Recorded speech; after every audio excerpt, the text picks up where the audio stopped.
Detective Marcus Sullivan sat in his patrol car on Tuesday evening, watching the traffic move slowly through Riverside Heights. This was one of the richest neighborhoods in the city. Big houses with perfect lawns lined the streets. Most people who lived here were white and wealthy. Sullivan had been a police officer for 12 years and he knew this area well. Sullivan worked in the narcotics division. His job was to catch people selling and using drugs. He was good at his job, or at least that is what his boss thought. Sullivan had made more drug arrests than any other officer in his unit for the past 3 years. His methods were not always clean, but they got results. The radio in his car crackled with voices from other officers around the city. Sullivan turned down the volume and continued watching the street. It was getting dark, and the streetlights were starting to come on. This was usually a quiet time in Riverside Heights, but Sullivan knew that drug dealers sometimes used rich neighborhoods to make deals. They thought the police would not look for them there. A black sedan turned onto the street where Sullivan was parked. The car was expensive looking, maybe a BMW or Mercedes. Sullivan could not see the license plate clearly from where he sat, but something about the car caught his attention. He started his engine and followed the sedan at a distance. As the car moved through the neighborhood, Sullivan got closer. Now, he could see the license plate. It was from Mexico. Sullivan felt his heart beat faster. A Mexican license plate in this neighborhood was unusual. In his mind, this meant trouble. He had been taught to look for things that did not fit, and this car definitely did not fit. The driver of the sedan was a middle-aged Hispanic man. He wore a dark suit and appeared calm as he drove. He followed all the traffic rules carefully. He stopped at every stop sign and used his turn signals. But Sullivan had already decided this man was suspicious. Sullivan reached for his radio. "This is Unit 47. I have a possible drug dealer in Riverside Heights. Black sedan, Mexican plates, requesting backup for a traffic stop." The voice on the radio responded quickly. "Unit 23 is 2 minutes away. What is your probable cause for the stop?" Sullivan thought for a moment. He needed a reason to stop the car. The driver had not broken any traffic laws that Sullivan had seen, but Sullivan was experienced at finding reasons. "Driver failed to signal a lane change," he said into the radio. It was not true, but no one would know that. "Copy that. Unit 23 is on the way." Sullivan turned on his flashing lights and pulled behind the black sedan. The driver immediately pulled over to the side of the road. He parked carefully and turned off his engine. Sullivan could see the man's hands on the steering wheel. This was exactly what police officers wanted drivers to do during a traffic stop. Officer Janet Webb arrived in her patrol car just as Sullivan was getting out of his vehicle. Webb had been Sullivan's partner for 3 years. She was younger than Sullivan, but just as ambitious. Together, they had developed certain methods for making drug arrests.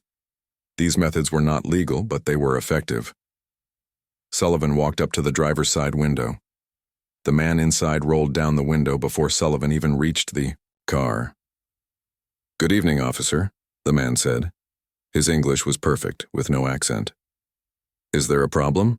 "License and registration," Sullivan said without explaining why he had stopped the car. This was his usual approach. Be firm, show authority, and see how the driver reacted. The man reached slowly into his jacket pocket. Sullivan's hand moved to his gun, but the man only pulled out a wallet. From the wallet, he took out a driver's license. Then he reached into the glove box and found the car registration papers. Sullivan looked at the license. The name read Carlos Mendoza. The address was in Washington, D.C.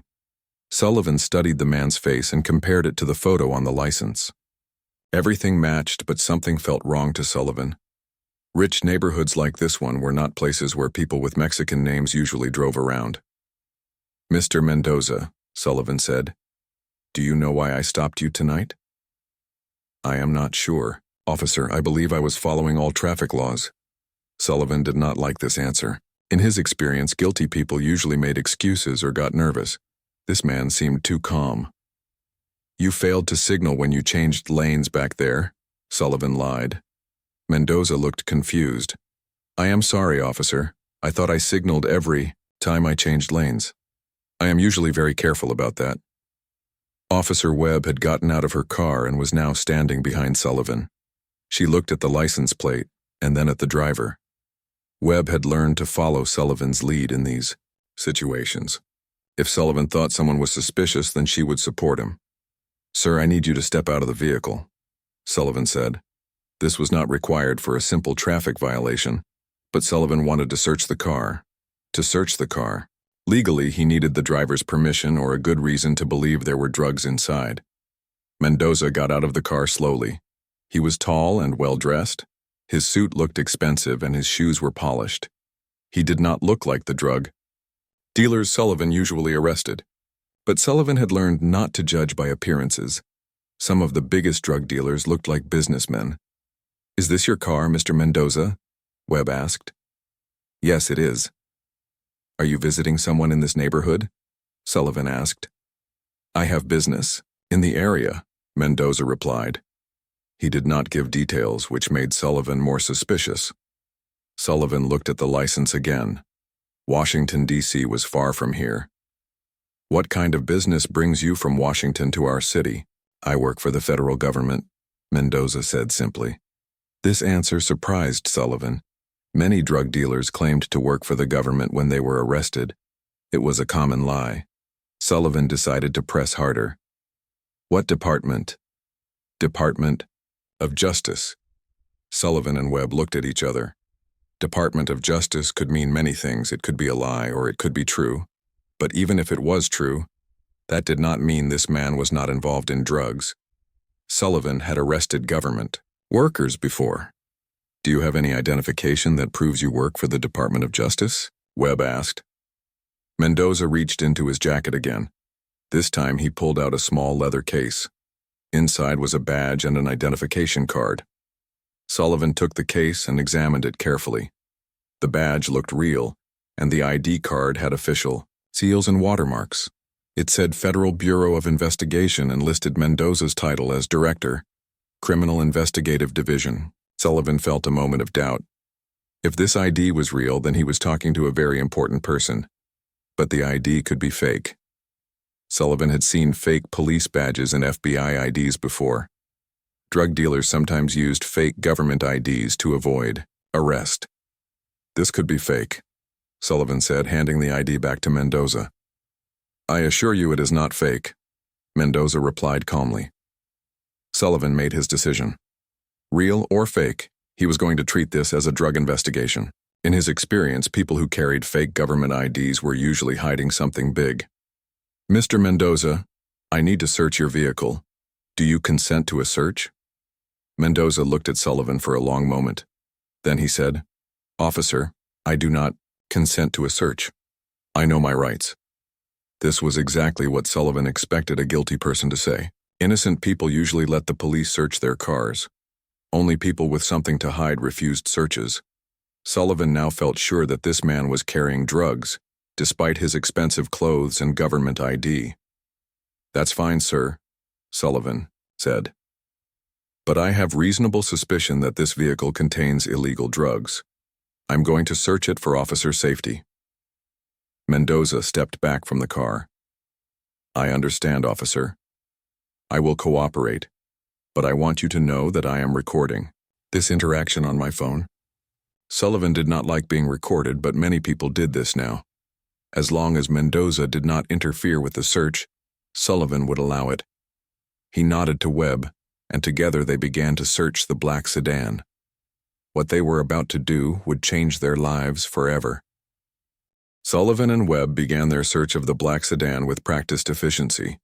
They had done this many times before, but tonight felt different. The man calling himself Carlos Mendoza stood nearby, holding his phone up to record everything. His calm behavior bothered Sullivan. Most people got nervous when police searched their cars, especially people who had something to hide. Webb started with the front seats, running her hands under the cushions and checking the door panels. Sullivan focused on the back seat area. They both wore latex gloves, which was standard procedure for drug searches.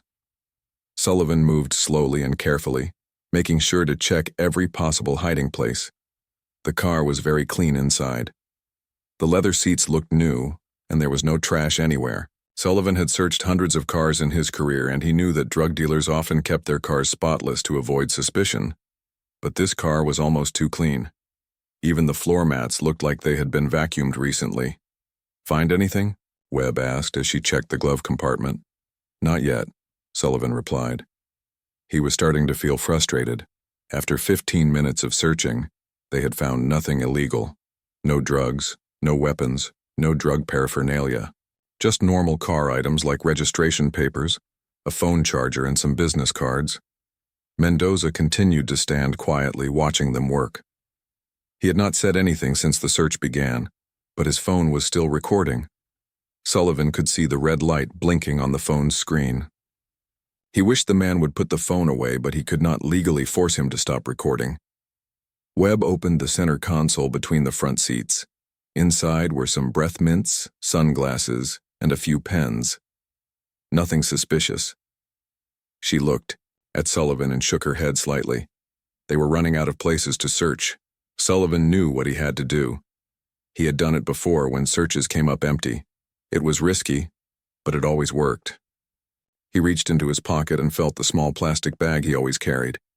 Inside the bag was about 2 grams of cocaine. Sullivan had taken it from a previous arrest and kept it for situations like this. Webb knew what Sullivan was thinking. They had developed a system over the years. When they needed to find drugs but could not, they would plant some. It was illegal, but they told themselves it was for the greater good.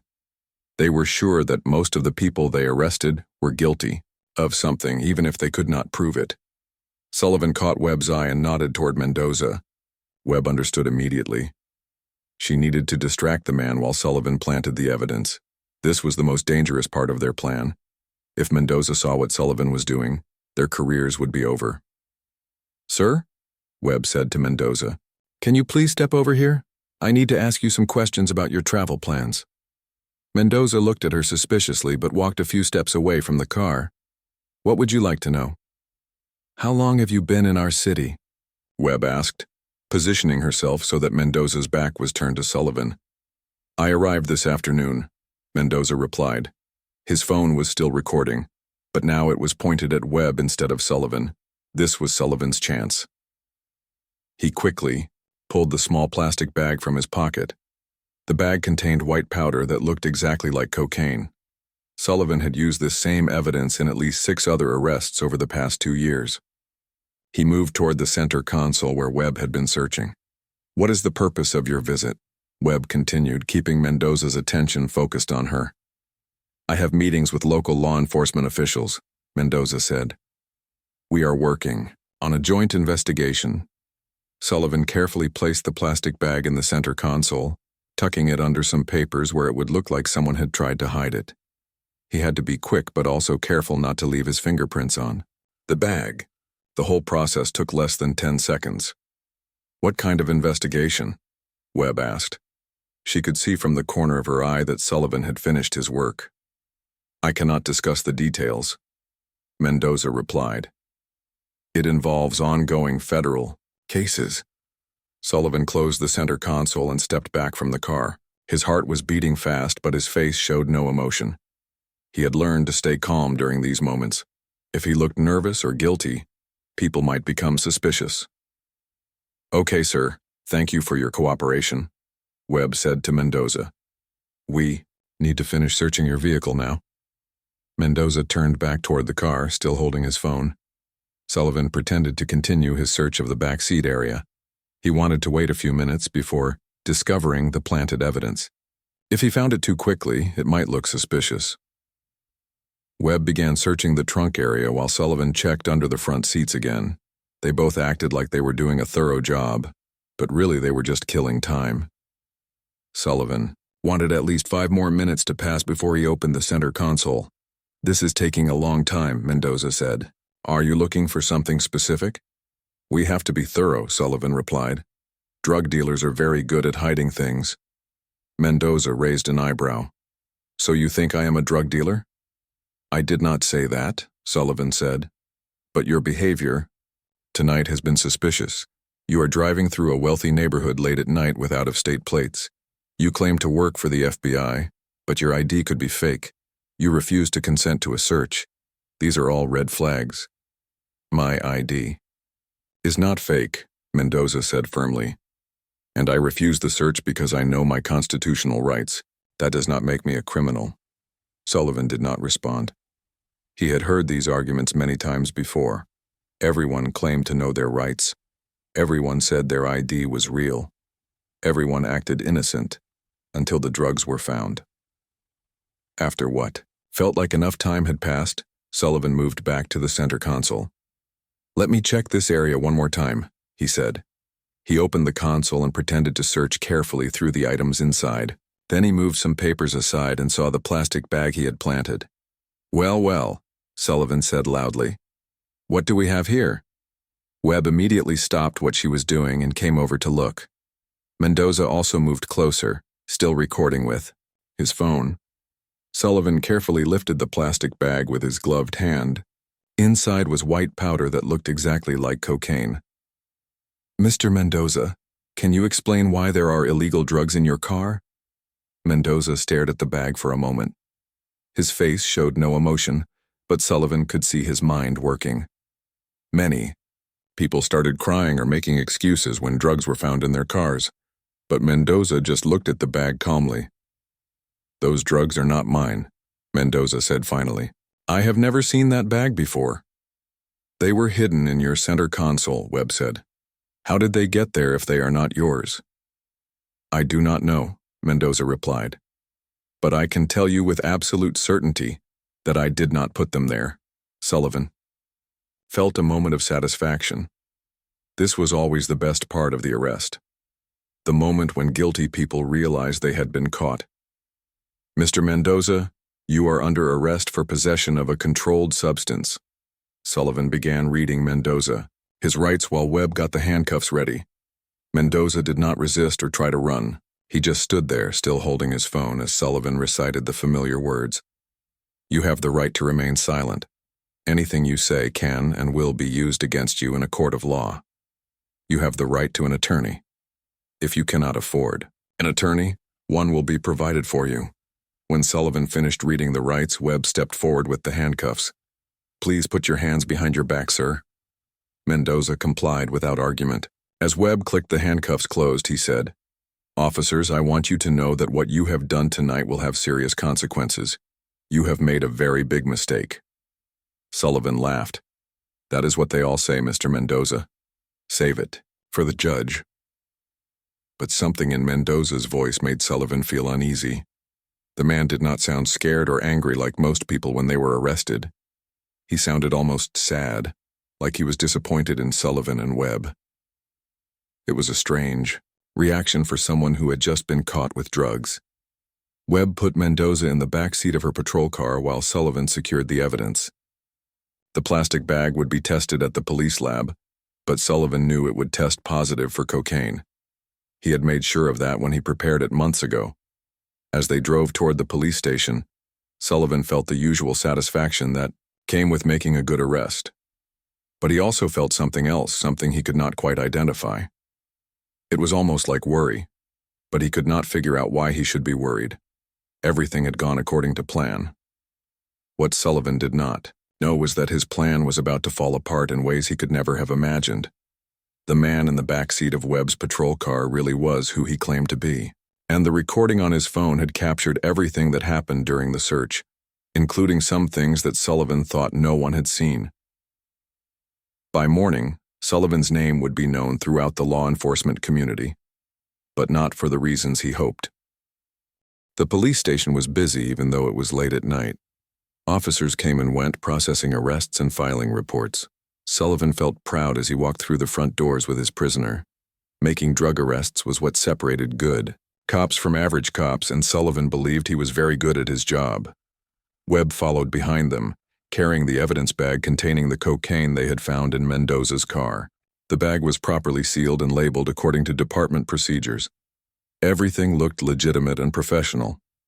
No one watching would suspect that anything improper had happened during the arrest. Sergeant Mike Torres was working the booking desk that night.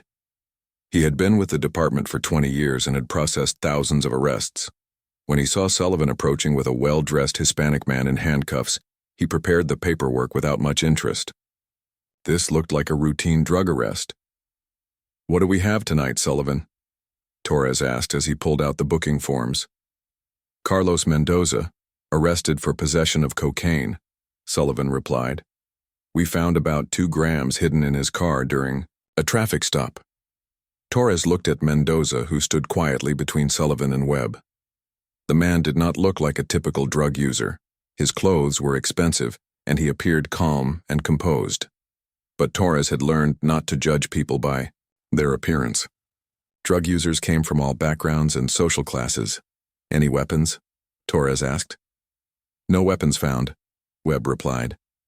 Torres began filling out the standard booking paperwork. He asked Mendoza for his full name, date of birth, and address. Mendoza answered all questions politely and clearly.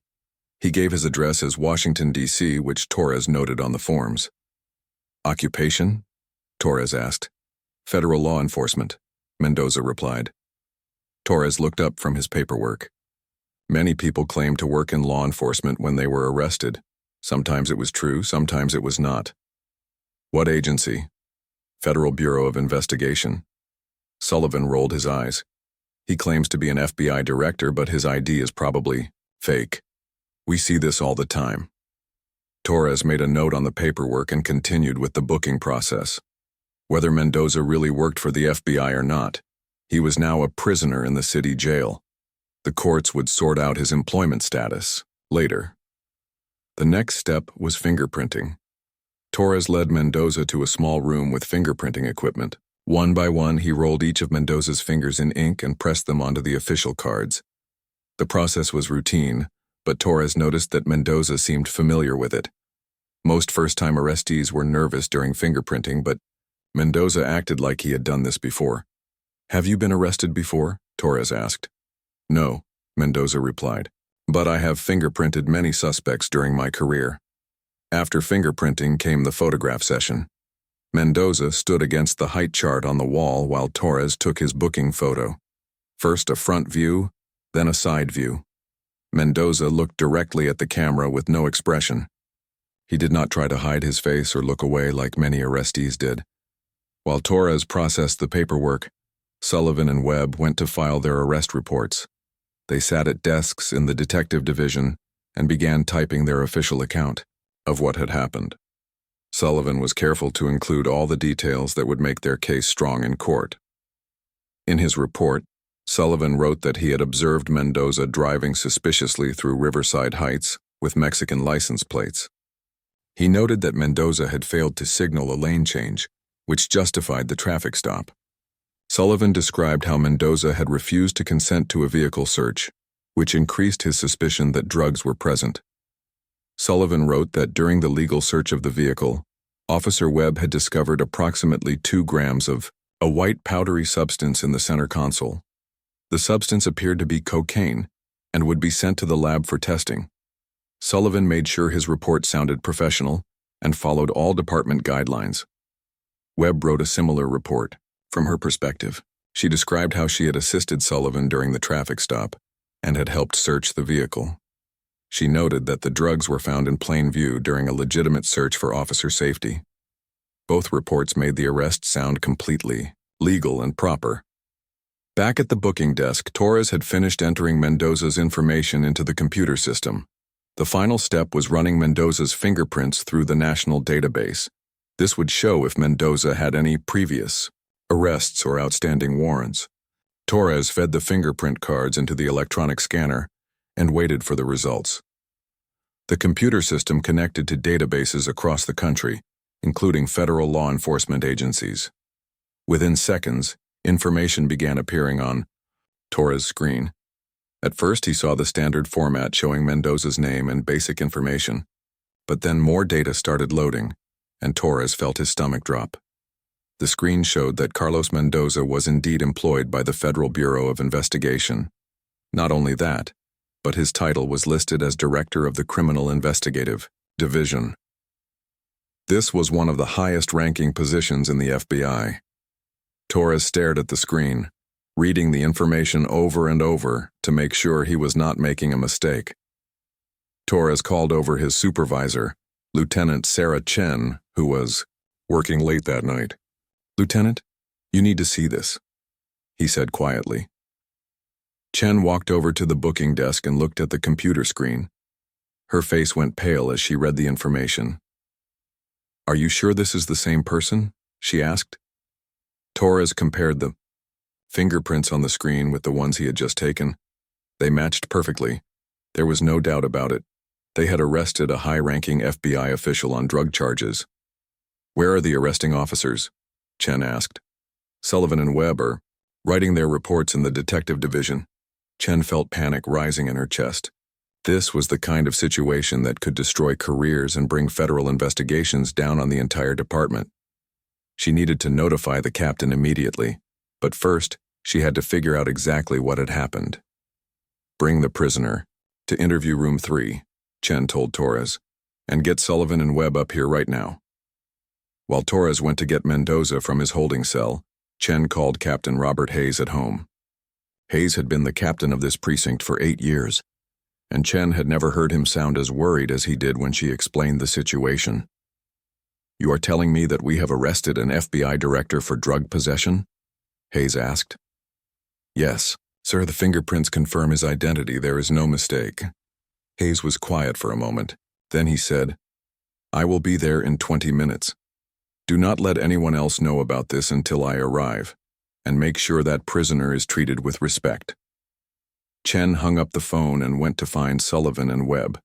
She found them in the detective division, still working on their reports. Both officers looked satisfied with their night's work. "Sullivan, Webb, I need to speak with you both immediately," Chen said. "What about?" Sullivan asked. "We're just finishing our paperwork." "It is about your arrest tonight. There has been a development." Sullivan and Webb followed Chen back to the booking area. She led them to a small office and closed the door. "The suspect you arrested tonight, Carlos Mendoza, is really who he says he is. He is a director with the FBI." Sullivan felt like he had been punched in the stomach. "That is impossible. His ID was fake. I was sure of it." "The fingerprints do not lie," Chen replied. "You have arrested one of the highest-ranking officials in federal law enforcement." Webb sat down heavily in a chair. "What does this mean for us?"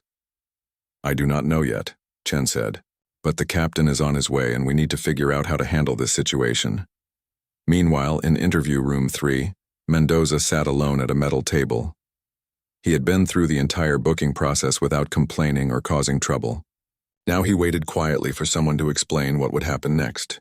His phone had been taken during the booking process, but he had already uploaded his recording to a secure server before his arrest. Mendoza was not angry about what had happened to him. He was disappointed but not surprised.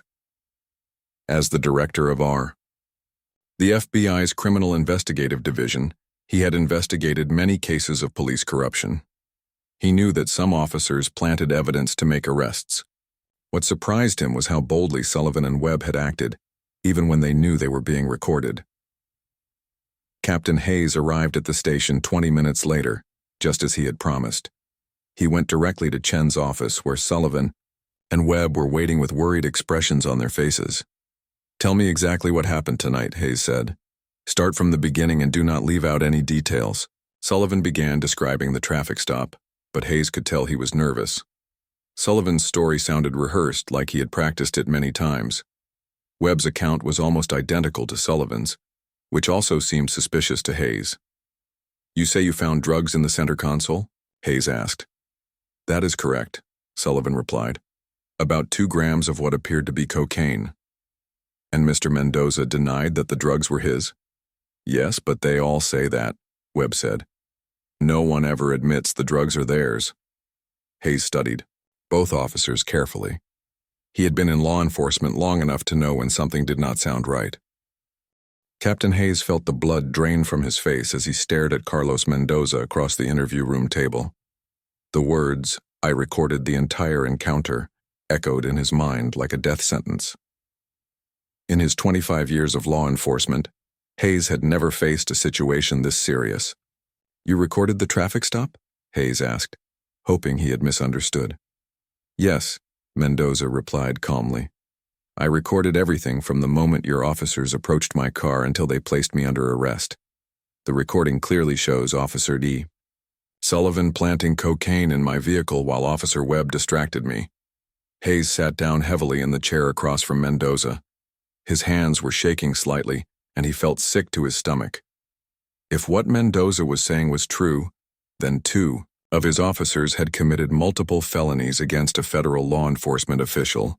The consequences would be devastating for everyone involved. Mr. Mendoza, Hayes said carefully, these are very serious accusations. Planting evidence is a crime that could send my officers to prison. Are you absolutely certain about what you saw? Mendoza leaned forward slightly. Captain, I have been investigating police corruption for 15 years. I know what evidence planting looks like. Your Officer Sullivan removed a small plastic bag from his pocket and placed it in my center console while Officer Webb kept me distracted. The entire sequence is captured on video. Hayes closed his eyes and tried to think.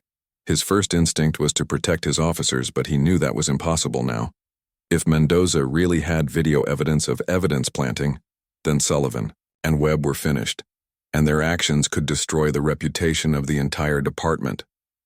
Where is this recording now? Hayes asked. I uploaded it to a secure server before your officers took my phone, Mendoza replied. FBI cybersecurity protocols require all field recordings to be automatically backed up. This meant that even if Hayes wanted to destroy the evidence, it was too late. The recording was already in federal hands beyond his reach.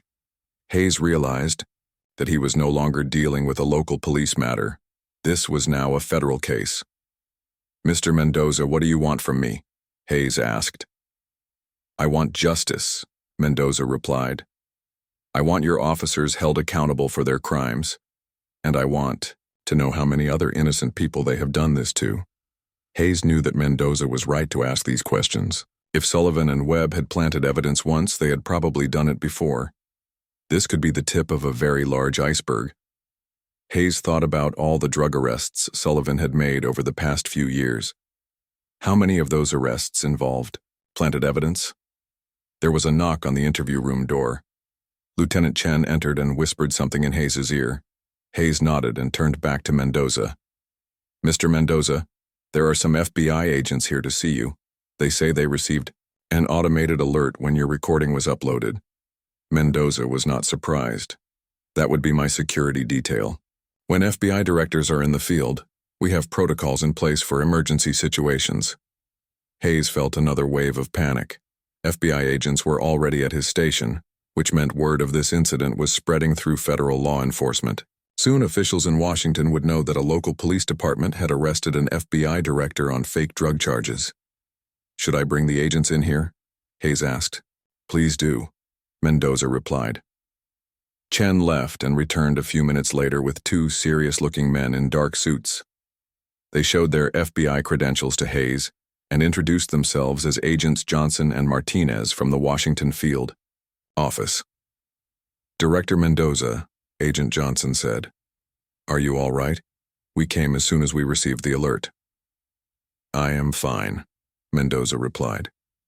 But we have a serious situation here. Local officers planted drugs in my car and arrested me. The entire incident is recorded. Agent Martinez looked at Captain Hayes with cold eyes. Captain, we need to see that recording immediately, and we need to speak with the officers involved in this arrest. Hayes felt like he was drowning. Of course, agents. I will cooperate fully with your investigation. This is no longer your investigation, Captain, Agent Johnson said firmly. This is now a federal civil rights case. Your officers committed crimes against a federal official, which makes this FBI jurisdiction. Hayes nodded weakly. He had known this moment would come, as soon as he learned Mendoza's true identity. Now his department was under federal investigation, and there was nothing he could do to stop it. Agent Martinez was already on his phone, calling FBI headquarters in Washington. Hayes could hear him explaining the situation to someone in authority. Words like evidence planting, civil rights violation, and full investigation drifted across the room. Director Mendoza, Agent Johnson said, we need you to come with us. There are people in Washington who need to be briefed on this situation immediately. Mendoza stood up from the table. Of course, but first I want to make sure that recording is properly preserved as evidence. Already done, sir. Our tech team has secured multiple copies. As the FBI agents prepared to leave with Mendoza, Agent Johnson turned to Captain Hayes. Captain, no one involved in this arrest is to leave the station tonight. We will have a full investigative team here within 2 hours. Hayes watched helplessly as the agents escorted Mendoza out of the interview room.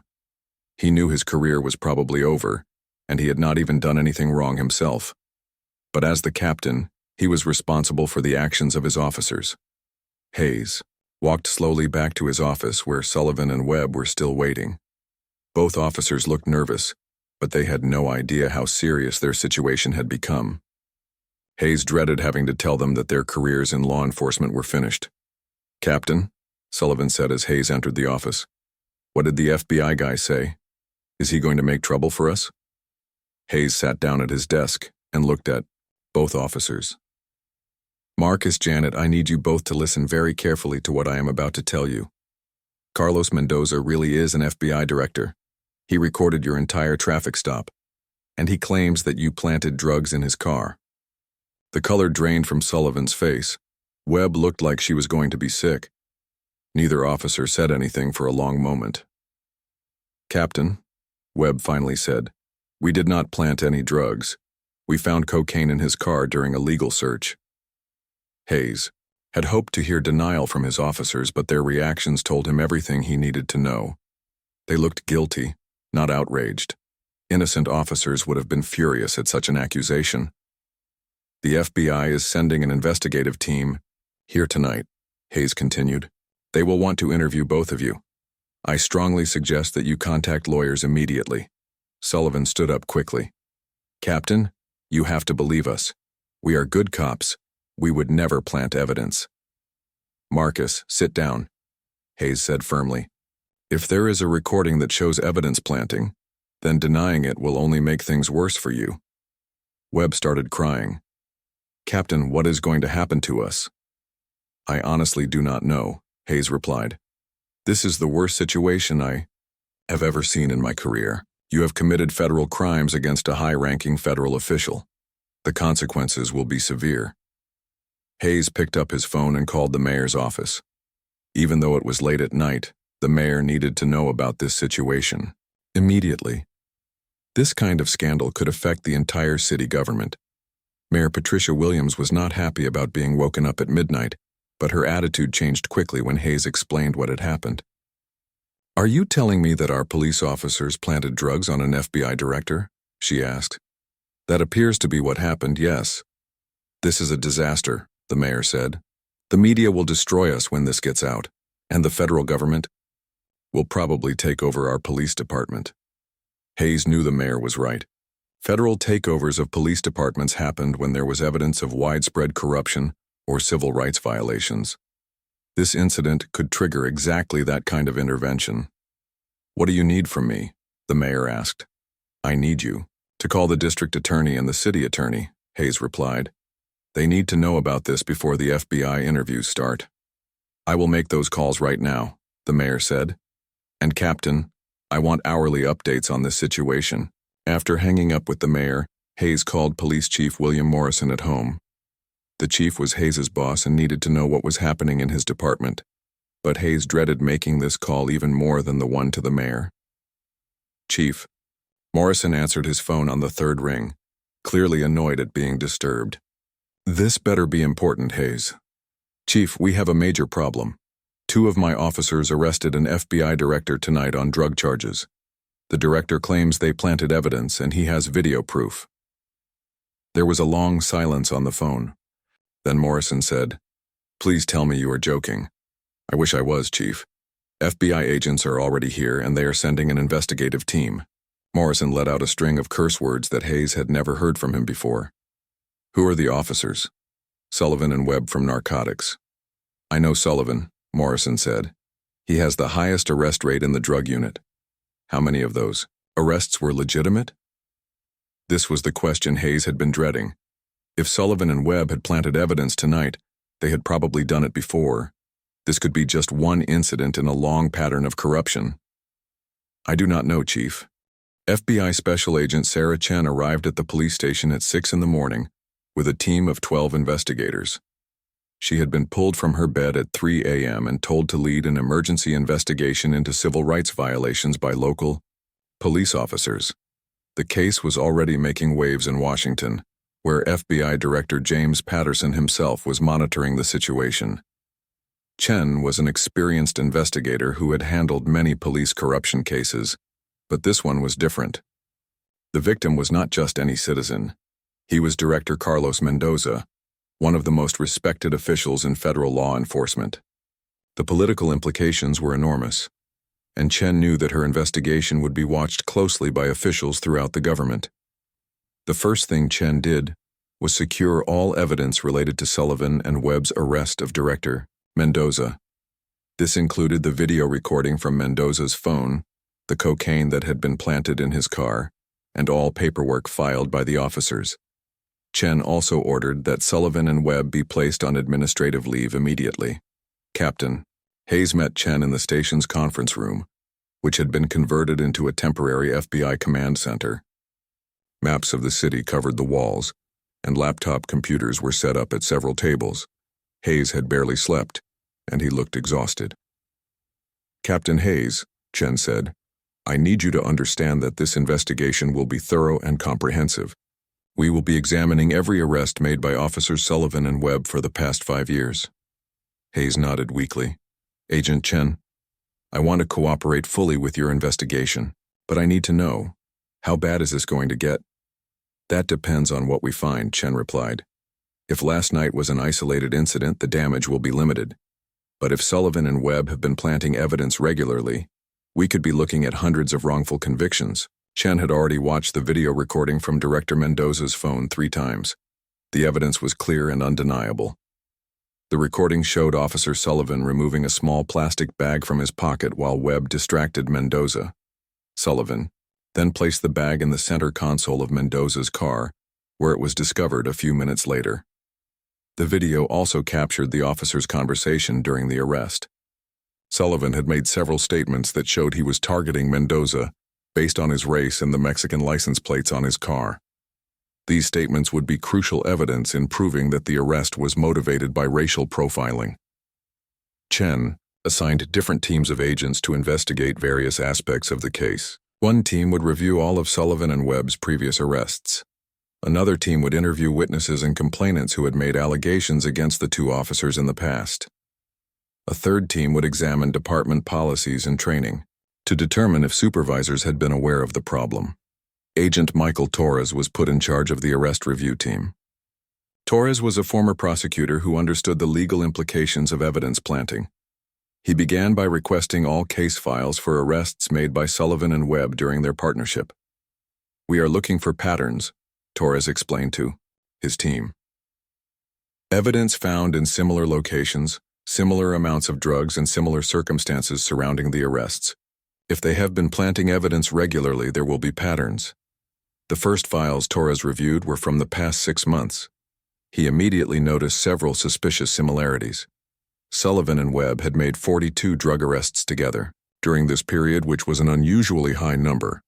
Most of these arrests involved small amounts of cocaine or heroin found in center consoles or glove compartments of vehicles. Torres also noticed that many of the suspects were Hispanic or African American drivers who had been stopped in wealthy, predominantly white neighborhoods. The reasons given for the traffic stops were often minor violations like failure to signal or expired registration tags. This looks like systematic racial profiling combined with evidence planting, Torres told Agent Chen during their first briefing. The pattern is too consistent to be coincidental. Chen was not surprised by Torres' findings. She had investigated similar cases in other cities, and the patterns were always the same. Corrupt officers targeted minority drivers because they believed these suspects were less likely to have resources to fight the charges in court. While Torres reviewed arrest files, Agent Lisa Rodriguez interviewed people who had been arrested by Sullivan and Webb. Rodriguez was fluent in Spanish and specialized in interviewing victims of police misconduct. Many of the suspects had claimed their innocence, but their claims had been ignored by prosecutors and judges. Rodriguez's first interview was with Maria Santos, a housekeeper who had been arrested 6 months earlier. Santos had been driving home from work when Sullivan and Webb stopped her for allegedly speeding. During the search of her car, the officers claimed to find marijuana in her purse. "I never used drugs in my life," Santos told Rodriguez through tears.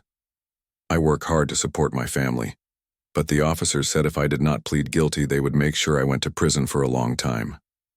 Santos had pleaded guilty to avoid a trial she could not afford. She received probation but lost her job because of the drug conviction. Her story was similar to many others that Rodriguez would hear over the next few days. Meanwhile, Agent David Kim was investigating the evidence storage procedures at the police station. Kim was a forensic specialist who understood how planted evidence could be disguised to look legitimate. He wanted to know where Sullivan and Webb had obtained the drugs they planted on suspects. Kim discovered that the police station's evidence room had serious security problems. Officers could access stored drugs without proper supervision, and the inventory system was outdated and unreliable. This made it easy for corrupt officers to steal small amounts of drugs from previous arrests, to use in evidence-planting schemes. "The evidence room is like a candy store for corrupt cops," Kim reported to Agent Chen. "There are hundreds of drug samples here, and no one is keeping track of what goes missing." Kim also found that the cocaine planted in Director Mendoza's car had a unique chemical signature that matched cocaine seized in a previous arrest. This proved that Sullivan had stolen the drugs from the evidence room specifically to plant on innocent suspects. As the investigation continued, Agent Chen began receiving calls from prosecutors and defense attorneys throughout the city. Word had leaked about the FBI investigation, and lawyers were beginning to question the validity of cases involving Sullivan and Webb. District Attorney Robert Martinez called Chen personally to discuss the implications of the investigation. Martinez was facing the possibility that dozens or even hundreds of drug convictions in his jurisdiction might be overturned. "Agent Chen," Martinez said, "if these officers have been planting evidence systematically, I will have to review every case they were involved in. This could tie up our courts for years." Chen understood Martinez's concerns, but she also knew that justice required a thorough review of all questionable cases. "Mr. Martinez, innocent people may be sitting in prison right now because of these officers. We cannot ignore that possibility to avoid inconvenience." The investigation also revealed that other officers in the department had been suspicious of Sullivan and Webb's high arrest rates. Several officers told FBI agents that they had questioned how Sullivan and Webb could find drugs so consistently when other officers struggled to make drug arrests. Officer Jennifer Walsh had worked with Sullivan early in his career and noticed his unusual methods. "Sullivan always seemed to know exactly where to look for drugs," Walsh told Agent Rodriguez. "Other officers would search a car for an hour and find nothing, but Sullivan would go straight to the right spot every time." Walsh said she had reported her suspicions to supervisors, but nothing had been done. "I was told that Sullivan was just a good cop who knew how to read people, but I always thought there was something wrong." The FBI investigation also uncovered evidence that Police Chief Morrison had been aware of complaints against Sullivan and Webb, but had failed to investigate them properly. Internal Affairs had received at least 6 formal complaints about the 2 officers over the past 3 years, but all the complaints had been dismissed without thorough investigation. Agent Chen interviewed Chief Morrison personally about his handling of the complaints. Morrison appeared nervous and defensive during the interview. Those complaints were investigated properly, Morrison insisted. Internal Affairs found no evidence of wrongdoing. Chen showed Morrison the video of Sullivan planting evidence in Director Mendoza's car. "Chief Morrison, this video clearly shows evidence planting. How could your Internal Affairs unit have missed similar behavior in previous investigations?" Morrison had no good answer. He mumbled something about limited resources and difficult investigations, but Chen could see that he was lying. The truth was that Morrison had not wanted to investigate his most productive drug officers, because their arrests made him look good to city officials. After 5 days of intensive investigation, Agent Chen had gathered enough evidence to present to federal prosecutors. The case against Sullivan and Webb was overwhelming, but the investigation had revealed a much larger problem. We have evidence of systematic evidence planting, racial profiling. Police Chief William Morrison sat in his office at dawn, staring at the phone in his hand. The FBI investigation was only 3 days old, but already he could feel his 30-year career crumbling around him. Morrison had worked his way up from patrol officer to chief, and he was not going to let 2 corrupt officers destroy everything he had built. Morrison's first call was to Mayor Patricia Williams. The mayor had been asking for hourly updates, but Morrison knew she would not like what he had to tell her this morning. "Patricia," Morrison said when the mayor answered, "we need to get ahead of this story. The FBI is making this look worse than it really is." "What do you mean, Bill?" the mayor asked. "From what I understand, we have officers planting drugs on people. How can that be anything but terrible?" Morrison had prepared his response carefully. "Look, I have known Marcus Sullivan for 8 years. He is a good cop who has taken hundreds of drug dealers off the streets. Maybe he made some mistakes, but he was trying to protect our community." The mayor was silent for a moment. Then she said, "Bill, are you suggesting that planting evidence is acceptable if the officer has good intentions?" "I am saying that we should not rush to judgment," Morrison replied. "This FBI director, Mendoza, was acting suspiciously in our neighborhood. He refused to consent to a search. He had out-of-state plates. Sullivan was just doing his job." Morrison's plan was to create doubt about what had actually happened during the traffic stop. If he could convince people that Mendoza had been acting suspiciously, then maybe Sullivan's actions could be seen as reasonable rather than criminal. The mayor did not sound convinced. "Bill, there is video evidence of Sullivan planting drugs. How do you explain that?" "I have not seen the video yet," Morrison lied. "But videos can be misleading. They do not show everything that happened before and after." Morrison knew he was walking a dangerous line. The video evidence was clear and damning, but he hoped he could create enough confusion to protect his department's reputation. He also hoped to protect his own career, which would be destroyed if the investigation revealed his failure to properly supervise Sullivan and Webb. After hanging up with the mayor, Morrison called his longtime friend, City Attorney James Burke. Burke had been handling legal issues for the city for 15 years, and Morrison hoped he could find a way to minimize the damage from the FBI investigation. "Jim," Morrison said, "I need your help. This FBI investigation is getting out of control." Burke had already been briefed on the situation by the mayor's office. "Bill, from what I understand, you have 2 officers who committed federal crimes against an FBI director. There is not much we can do to make this go away." "But there has to be something," Morrison insisted. "Some way to show that this was an isolated incident, not a pattern of corruption." Burke thought for a moment. "The only way to limit the damage is to cooperate fully with the FBI and show that the department is taking strong action to prevent future problems." Morrison did not like this advice. Cooperating with the FBI meant admitting that his department had serious problems. It meant accepting responsibility for his failure to properly investigate complaints against Sullivan and Webb. Morrison wanted to find a way to fight back rather than surrender. "What if we challenge the video evidence?" Morrison asked. "Question whether it shows what the FBI claims it shows." Burke was shocked by the suggestion. "Bill, you cannot be serious. Challenging clear video evidence will only make things worse for everyone involved." But Morrison was desperate. His reputation and his pension were at stake.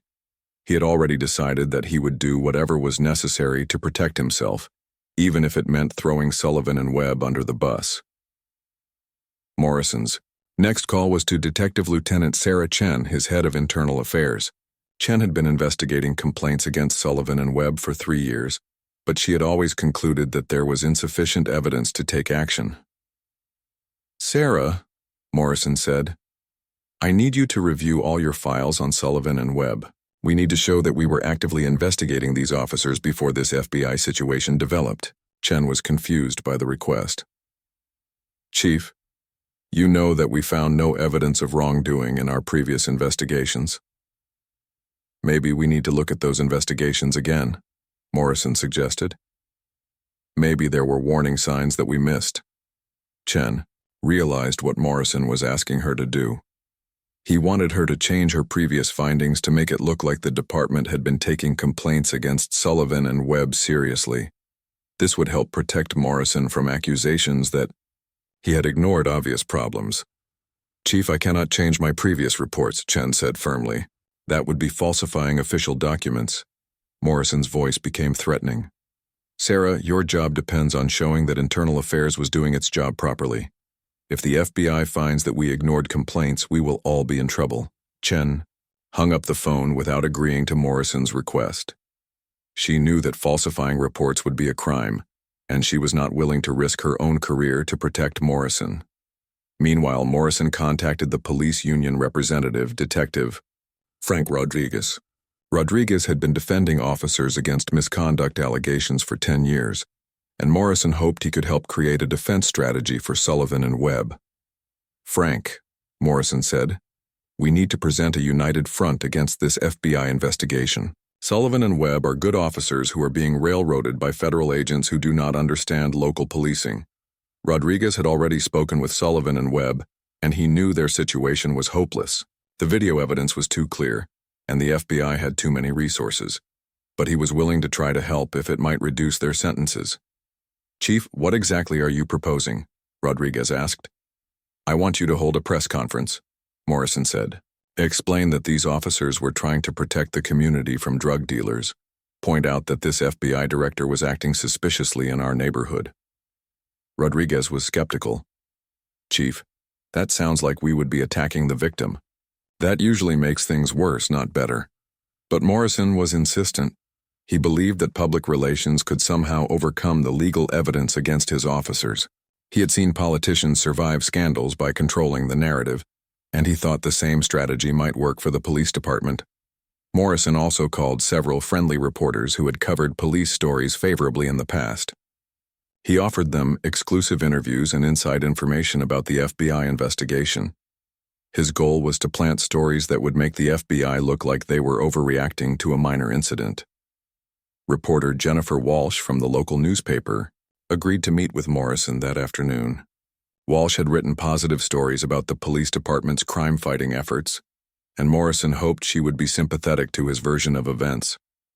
"Jennifer," Morrison said during their meeting, "this whole situation is being blown out of proportion. We have 2 experienced officers who may have made an error in judgment, but they were trying to protect our community." Walsh took notes as Morrison spoke, but she was skeptical of his claims. She had already spoken with FBI sources who told her the evidence against Sullivan and Webb was overwhelming. "Chief Morrison," Walsh said, "I have heard that there is video evidence showing Officer Sullivan planting drugs. How do you respond to that?" Morrison had prepared for this question. "Videos can be misleading. They do not show the full context of what was happening. These officers were dealing with a suspicious individual who refused to cooperate with a legitimate investigation." Walsh knew that Morrison was trying to spin the story, but she wanted to hear his complete version before deciding how to write her article. "Are you saying that Director Mendoza was actually suspicious, or that the officers had reason to believe he was?" "I am saying that any reasonable officer would have been suspicious under those circumstances," Morrison replied. "Mexican license plates, expensive car, driving through a wealthy neighborhood at night. These are all red flags for drug trafficking." Walsh finished the interview, but she did not plan to write the story Morrison wanted. Instead, she would report on Morrison's attempt to defend the indefensible, which would make the department look even worse. While Morrison was trying to control the media narrative, Captain Hayes was dealing with angry calls from defense attorneys throughout the city. Lawyers who had handled cases involving Sullivan and Webb were demanding immediate reviews of their clients' convictions. Attorney Michael Santos called Hayes about his client, Maria Santos, who had been arrested by Sullivan and Webb 6 months earlier. "Captain Hayes," Santos said, "my client always maintained her innocence. Now we know why she was really arrested." Hayes had no good response. He knew that Maria Santos was probably innocent, along with dozens of other people who had been arrested by Sullivan and Webb. But admitting this would expose the city to millions of dollars in lawsuits. "Mr. Santos," Hayes said carefully, I cannot comment on ongoing cases while the FBI investigation is active. Captain, innocent people are sitting in jail right now because of your officers, Santos replied angrily. How can you ignore that? Hayes felt terrible about the situation, but he had been ordered by Morrison to refer all legal inquiries to the city attorney's office. 6 months after the arrest of FBI Director Carlos Mendoza, federal prosecutor Amanda Richards stood before Judge Patricia Sullivan in the federal courthouse downtown. Richards had spent her career prosecuting civil rights violations, but this case was one of the most clear-cut examples of police corruption she had ever seen. Your Honor, Richards said, the evidence in this case shows a deliberate and systematic violation of citizens' constitutional rights. Officers Sullivan and Webb did not make mistakes or errors in judgment. The investigation had also revealed the financial impact of Sullivan and Webb's crimes on the city government. Legal settlements with wrongfully convicted victims had already cost the city over $8 million, and more lawsuits were still pending. Insurance companies had canceled the city's liability coverage, forcing taxpayers to pay the settlements directly. City Attorney James Burke had tried to negotiate lower settlement amounts, but the clear evidence of police misconduct made the city's position weak. Most victims' lawyers were demanding substantial payments for lost wages, emotional distress, and damage to their reputations. The city is facing financial ruin because of these officers' actions, Burke had told the city council. We may have to raise taxes significantly to pay for their crimes. The corruption scandal had also affected the police department's ability to function effectively. Many criminal cases involving Sullivan and Webb had to be dismissed because prosecutors could no longer trust the officers' testimony. Drug dealers who should have been in prison were walking free because their arrests were tainted. District Attorney Robert Martinez had been forced to review over 200 cases involving the two officers. His office had dismissed 62 cases where evidence planting was suspected, and another 40 cases were still under review. These officers have not only violated people's rights, Martinez said, they have also undermined legitimate law enforcement efforts. Drug dealers are escaping justice because we cannot trust anything Sullivan and Webb did. During Sullivan's sentencing hearing, Prosecutor Richards presented evidence about the broader impact of police corruption on community trust. She cited studies showing that misconduct by individual officers damaged the reputation of entire police departments. When officers like Mr. Sullivan plant evidence and lie in court, Richards told the judge, they make it harder for honest officers to do their jobs. Citizens lose faith in the entire system. The FBI investigation had also revealed that other officers in the department had suspected Sullivan and Webb's methods, but had failed to report their concerns. Agent Sarah Chen had interviewed a dozen officers who admitted they thought Sullivan's arrest rate was suspiciously high. There was a culture of looking the other way, Chen testified during Sullivan's hearing. Officers knew something was wrong, but they did not want to be seen as disloyal to their colleagues. This culture of silence had allowed Sullivan and Webb to continue their crimes for years without being stopped.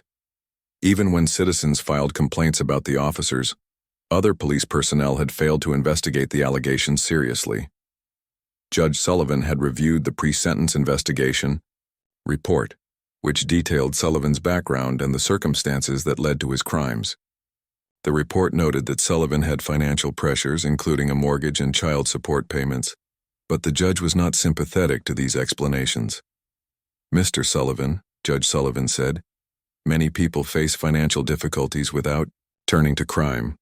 You chose to violate your oath as a police officer and destroy innocent people's lives to advance your career.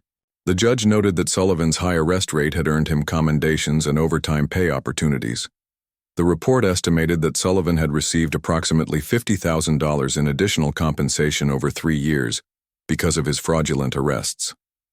You profited from your crimes, the judge continued, while your victims suffered job losses, family disruption, and damage to their reputations. Your actions were calculated and deliberate, not impulsive mistakes. Sullivan's lawyer had argued for a lighter sentence, claiming that his client was a devoted father who had made poor choices under pressure, but the prosecution had presented evidence showing that Sullivan had planned his crimes carefully and had tried to cover them up when questioned. Mr. Sullivan knew exactly what he was doing. Prosecutor Richards argued. He developed a systematic method for planting evidence and avoiding detection. This was not a momentary lapse in judgment. The prosecution had also presented evidence about Sullivan's attempts to intimidate witnesses after the FBI investigation began. Sullivan had contacted several of his victims and suggested they drop their complaints against him. These witnessing intimidation attempts had added additional charges to his case. When it came time for Sullivan to address the court, he stood slowly and faced the judge. His lawyer had prepared a statement for him, but Sullivan's words sounded rehearsed and insincere. "Your Honor, I want to apologize to all the people I hurt with my actions. I know that what I did was wrong, and I take full responsibility for my crimes." Sullivan claimed that he had started planting evidence because he believed the people he arrested were guilty of other crimes, even if he could not prove it. This explanation had actually made his situation worse because it showed he believed he was above the law. "I thought I was protecting the community," Sullivan said, "but I realize now that I was actually harming it. I violated my oath as a police officer and betrayed the trust that citizens placed in me." Judge Sullivan was not moved by this apology. She had heard similar statements from many corrupt officials over the years, and she knew they usually reflected regret about being caught rather than genuine remorse. "Mr. Sullivan," the judge said, "your actions have caused immeasurable harm to innocent people and to the justice system itself. The badge and uniform you wore represent the rule of law, but you use them to violate the very principles they stand for." The judge sentenced Sullivan to 8 years in federal prison, followed by 3 years of supervised release. She also ordered him to pay restitution to his victims and to forfeit the additional compensation he had received because of his fraudulent arrests. "This sentence reflects the seriousness of your crimes and sends a message that police officers who violate citizens' rights will be held accountable," Judge Sullivan said. Sullivan's sentence was longer than Webb's because the investigation had shown he was the leader of their criminal partnership. Evidence indicated that Sullivan had taught Webb how to plant evidence and had pressured her to participate in the scheme. The sentencing hearing also addressed the punishment for former Police Chief William Morrison, who had been charged with obstruction of justice for his attempts to cover up the corruption. Morrison had pleaded guilty to lying to federal investigators and attempting to interfere with the FBI investigation. Morrison's lawyer had argued that his client was trying to protect the reputation of the police department, not cover up crimes, but Prosecutor Richards had presented evidence showing Morrison knew about complaints against Sullivan and Webb and had deliberately ignored them. Chief Morrison had multiple opportunities to stop these officers, Richards told the court. Instead, he protected them because their high arrest rates made him look good to city officials. Judge Sullivan sentenced Morrison to 18 months in prison and ordered him to forfeit his pension. The judge noted that Morrison's position of authority made his crimes particularly serious. "As police chief, you had a duty to ensure that officers under your command followed the law," the judge told Morrison. "Your failure to investigate complaints and your attempts to cover up corruption violated that duty." Morrison's sentence sparked controversy in the law enforcement community. Some officers argued that 18 months was too harsh for a supervisor who had not directly participated in evidence planting. But civil rights groups said the sentence was appropriate for someone who had enabled corruption through neglect. 3. Sentencing hearing concluded with statements from several community leaders about the need for police reform. Reverend James Williams, who had been advocating for police accountability for decades, said the case proved that systematic changes were needed. "These convictions are a good start," Williams told the court, "but they do not address the underlying problems that allowed this corruption to flourish. We need independent oversight of police departments and stronger accountability measures." The judge agreed that systematic reforms were necessary. As part of Sullivan and Webb's sentences, she ordered them to cooperate with ongoing reform efforts in the police department. This included participating in training programs about civil rights and police ethics. The federal investigation had also led to a consent decree between the Department of Justice and the city government. Under this agreement, the police department would be monitored by federal officials for at least 5 years to ensure that proper procedures were followed. The consent decree required the department to implement new policies for evidence handling, complaint investigation, and officer supervision. It also mandated training programs about racial bias and constitutional policing methods. Acting Police Chief David Kim had embraced these reforms, recognizing that they were necessary to restore community trust. 2 years after FBI Director Carlos Mendoza's arrest, the city looked very different from the one that had existed before that fateful traffic stop. The police station where Sullivan and Webb had once worked had been transformed by federal oversight and community pressure for reform. What had started as one corrupt arrest had become a catalyst for sweeping changes in law enforcement practices. Acting Police Chief David Kim stood in the same conference room where FBI agents had first set up their investigation. Now the room was being used for a community meeting about police reform progress. Kim looked out at the crowd of residents, civil rights activists, and reporters who had gathered to hear about the changes. 2 years ago, this department failed the community in the worst possible way, Kim said. Officers violated the civil rights of innocent citizens and supervisors failed to stop them. But we have used this crisis as an opportunity to build a better, more accountable police force. The federal consent decree had required dozens of specific reforms, and Kim had embraced them all. Body cameras were now mandatory for all officers, and the recordings were automatically uploaded to a secure server that could not be tampered with. Every traffic stop and arrest was now documented from multiple angles. The evidence room had been completely redesigned with new security measures. Officers could no longer access stored drugs without supervision, and every item was tracked by an electronic inventory system. The reforms had eliminated the opportunity for evidence planting that Sullivan and Webb had exploited. Internal Affairs had been restructured as an independent office that reported directly to the mayor rather than the police chief. This change ensured that complaint investigations could not be influenced by department politics or loyalty among officers. Sarah Martinez, the civilian who now headed Internal Affairs, had previously worked as a federal civil rights investigator.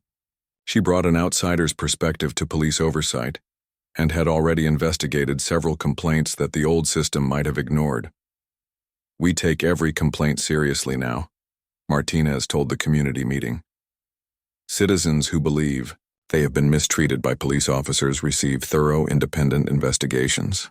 The changes had not been easy for many officers to accept.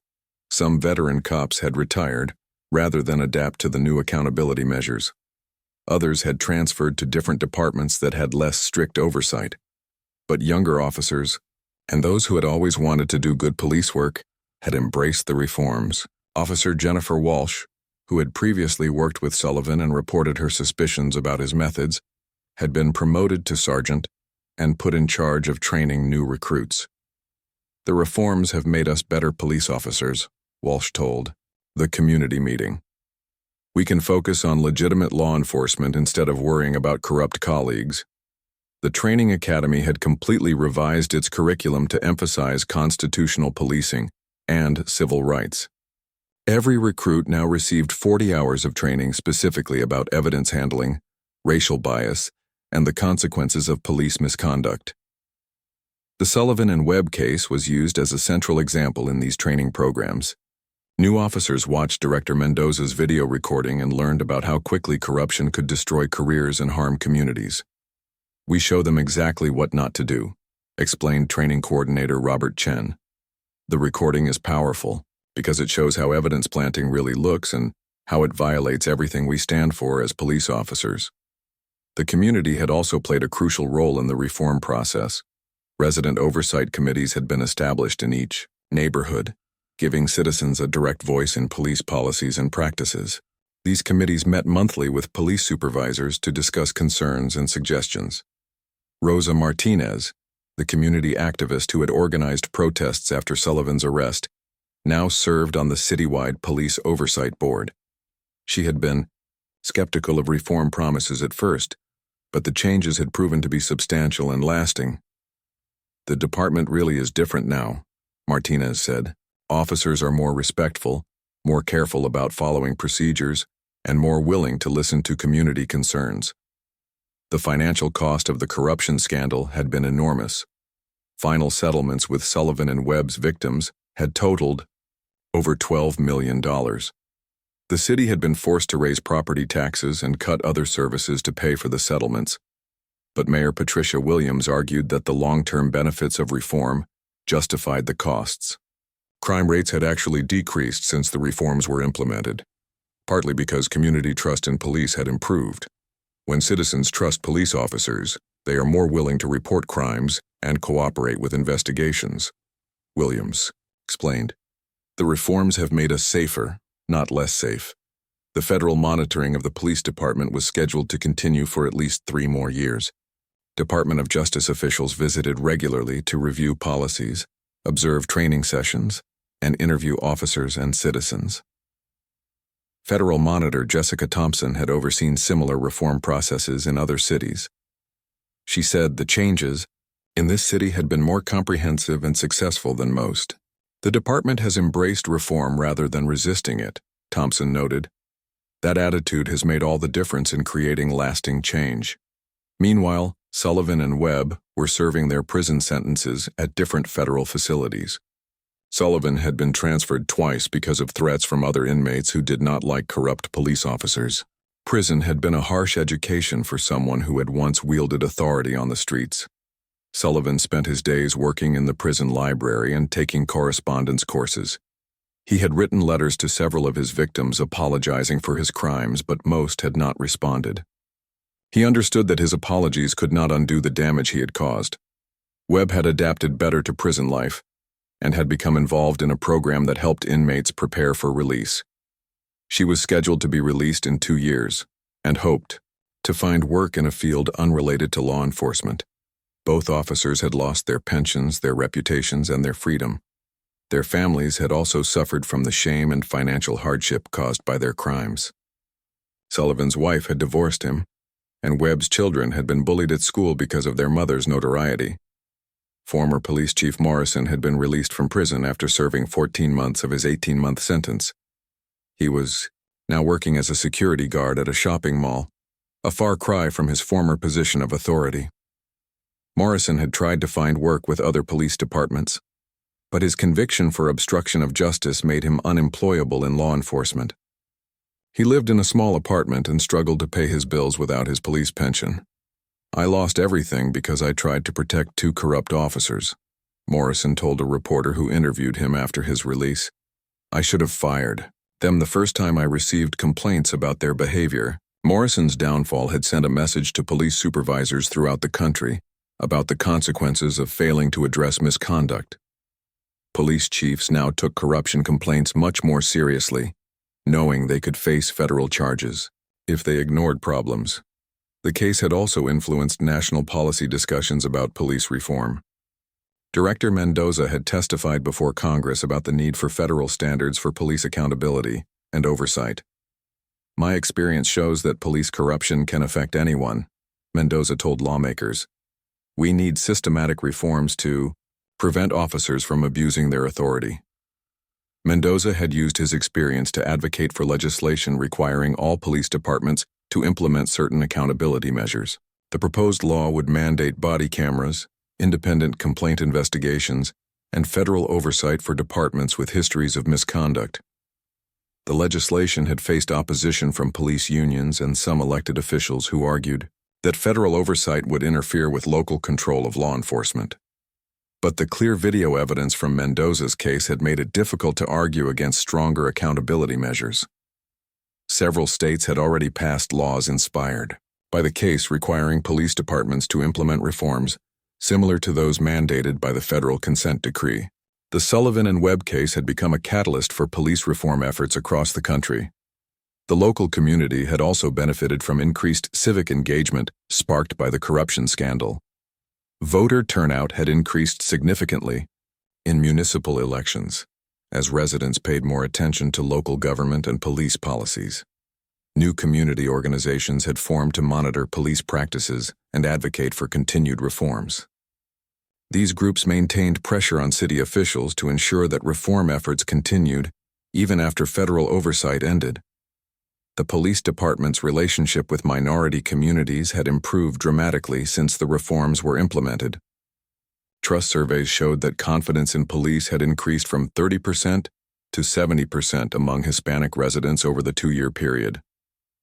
African American residents had also reported improved relations with police, though trust levels remained lower than in other communities. Department officials acknowledged that rebuilding trust would be a long-term process requiring continued effort.